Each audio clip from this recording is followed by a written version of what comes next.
Öncelikle hoş geldiniz Sayın Hocam. Ben Evliya Kadın Kolları'ndan Rukiye Altundağ, medya tanıtım başkanıyım. Az önce şehitlerimizden bahsettiniz, gençlerimizden bahsettiniz. Yıl olarak 2008 17 Eylül Çarşamba günü Vanbaşkale'de Kahraman Orkun tarafından işkencelerle öldürüldü abim.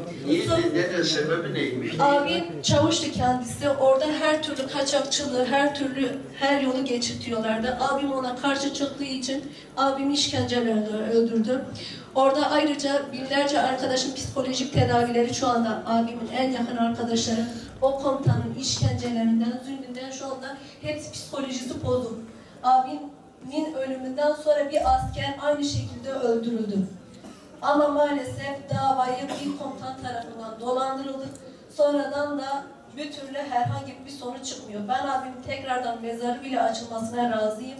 Şu anda dava sürdürülüyor ama tam kesin bir destek olmadığı için bir şey olmuyor.